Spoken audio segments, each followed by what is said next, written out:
So, ladies and gentlemen, this is a very quick video, which, suddenly I just came upon this very simple idea to make me realize why all ayanamsas, all kinds of astrological calculations are correct. From Lahire to Raman to KP to tropical to Mayan, whatever ayanamsa you follow, ayanamsa meaning the ability, the calculation of time. How am I calculating this movement of the planets? Where exactly are they? Is Saturn at 23 degrees of Capricorn? Or is that Saturn at 29 degrees of Scorpio? Or is Saturn at 25 degrees of Scorpio? What is it? And this is going to make it very, very simple for you to understand and not to ever question ayanamsas as in the ability to calculate and to see what astrology do you follow versus me. Okay? Let's say I'm a sage. I'm like the person who actually taught Parashara, Rishi Parashara, his astrology. Okay, so I'm the sage. And I know exactly what will happen in future. I know exactly what will happen in past. I know exactly what will happen to astrology 5,000 years down the line, 15,000 years down the line. So what I do is this, as a grandmaster of astrology from old ancient times. I'm going to take two students, very devoted students of mine. I'm going to teach them astrology completely separately. I'm going to show them the principles separately. I'm going to show them different principles separately. So one student I teach them Lahire ayanamsa. The ayanamsa that I follow. The old classical astrological, Vedic astrological ability to calculate the movement of the planets. But then I have another student. And I teach him Western astrology ayanamsa. I teach him all the planetary placements, all the principles, but I say, look, this is how the planet is calculated. And these two students do not know anything about each other. So then what I do, I give them a task. As a great rishi, right? Back in the days, you were supposed to follow what your guru said, even if it took you 50-year lifetime. So I tell both of my students separately that you see right now, there's this big war that is happening in India. This big yuddh is happening in India. Or let's say Mahabharata is being played. Okay? Rishi said, note down this time. Look at the planets where they are exactly when this war happened. So both the students write down the planetary placement. They're like, okay, this is the alignment that is causing the war. This is the alignment that does this. Okay, so the Rishi tells them that I want you to wait until this exact same alignment occurs and tell me what happens. Come back to me what happens. And this same alignment will happen within 32 years from now or within 30 years from now. So I want you to go and come back, and I will be alive till you come back and tell me this. What's happening 30 years from now. So they note this. Okay? They see the fact that the alignment is happening and the war is happening. There's a big war that is being fought.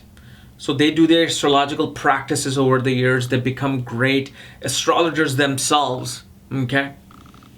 Then that 30-year mark comes where Saturn is exactly at the same place and Jupiter is at the same place and Mars is almost at the same place. It's creating similar yoga as to what was happening during the war. So what they say, a war is going to happen. They say, yes, everything is happening. Tensions are building up. The war is going to happen. Probably on this day, it'll start. So what happens? 30 years later, when similar alignments occur, the war happened. To the T with both of them. And they both come back to the Rishi, who's old but waiting for them. He says, what happened?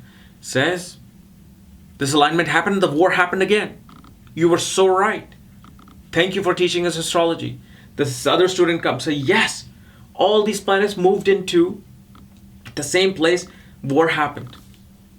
So you see what the basic, simple principle is. When a Western astrologer is studying events on this planet, what's happening, they're looking at, let's say, Saturn in Capricorn. For them, Saturn is in Capricorn. And they're like, when Capricorn happened, the government came alive and this happened. And then with this aspect, this happened. And they put their own analysis. Then the Vedic astrologer, who was the student with the same guru, says, yes, Saturn came in Sagittarius. The government administration is now starting to do this. And then Mars is looking at the sign of Sagittarius where Saturn is. And this is what's happening. A war will happen. And I think it's going to happen this day because this is the alignment that was, happening at that time. And whatever my guru taught me, this is the day that is happening. Both of them come back. Both of them have the exact same day of when the war started. And the guru introduces both the students. Said, you are both my students. And like, hey, how are you? And then they find out, what? No, I don't think you're calculating this correctly. This is how it's calculated. Then the other guru is saying, no. Then the other student is saying, no. This is how it needs to be calculated. Okay? You're wrong. I think this is how it needs to be calculated because this is how my guru taught. He said, no, wait, we have the same guru. And then they look back at the guru. Guru passed away. Guru passed away. He just wanted them both to come 30 years later, give the prediction, and that's all he was waiting for. And as soon as they both came on the same day, he heard it, they passed away. So now what happens? They could never get the answer from the guru. Who is right, who is wrong? And now everybody's arguing between each other. Western astrology is correct. Vedic astrology is correct. This ayanamsa is correct. This ayanamsa is wrong. And this ayanamsa needs to be the one. What is the conclusion? And it's amazing how right at the Gandanta point of Saturn, I'm realizing the most simplest tied knot that shouldn't be even tied. Like how easily the knot is being untied. Where the guru's reason to die when he heard this, and this is a story that I just made up just to show you this. The reason why the guru died, because simply he wanted both of the students to come to a realization that astrology is beyond mathematics. Astrology is beyond logic. Astrology requires its own sixth sense happening, but also astrology is mysterious enough to work in all kinds of way with all kinds of shapes, sizes, and whatever you want to do, because at the end, it's the observation that you're doing. Simple.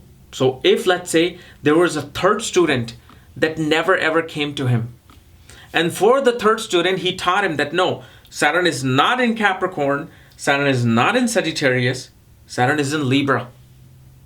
So now his ayanamshas are so off, he's looking at Saturn in Libra, says Saturn is exalted. And then we got Jupiter looking at it and Rahu is conjunct. Oh, there's a war that's going to be happening now. My guru was correct. And when he wrote it, war happened. So always keep this in mind when you try to make an argument. Well, your ayanamsha is wrong, my ayanamsha is correct. Remember, this is something that the guru knew is what's going to happen. The guru knew. The guru was so intelligent. He knew what was going to happen to astrology. People are going to argue. People are going to, go after each other. But all ayanamshas are correct. Because once you know the divine purpose of astrology, when you know the astrology has its own pulse. So there's this mathematical pulse that we all try to learn. There's this logical pulse. Well, Saturn in the 7th house will do this. Saturn in the 10th house will do this. But then there's an actual pulse of astrology that is vibrating on top, like dark matter. And that pulse is so mysterious and complex, regardless of what you do, how you study things, because this is how back in the days teacher taught. They say observe things. See when this war happened. Why this king became a king now. Why there was a flood here. So for one, Saturn was in Aradhana Nakshatra. Flood happened. For another, Saturn was in Rohini Nakshatra. And it's the same guru. So, and also you cannot say, oh, well, astrology then doesn't work. Because you can just make up things. No. They both studied, they observed, and they're like, this alignment is coming up again. So what does that tell you? It shows the pattern, the study of the pattern, and linking events with that pattern is what it really mattered. Doesn't matter if the pattern was off this way or this way. The pattern was there. So once you realize this fact, you will never waste time arguing if it's Vedic astrology that's correct or Western astrology that's correct. You just need to realize there's a far more mysterious energy above astrology that will either make your all the predictions correct or all predictions wrong. Okay? So just a small analysis from this stupid little mind of mine.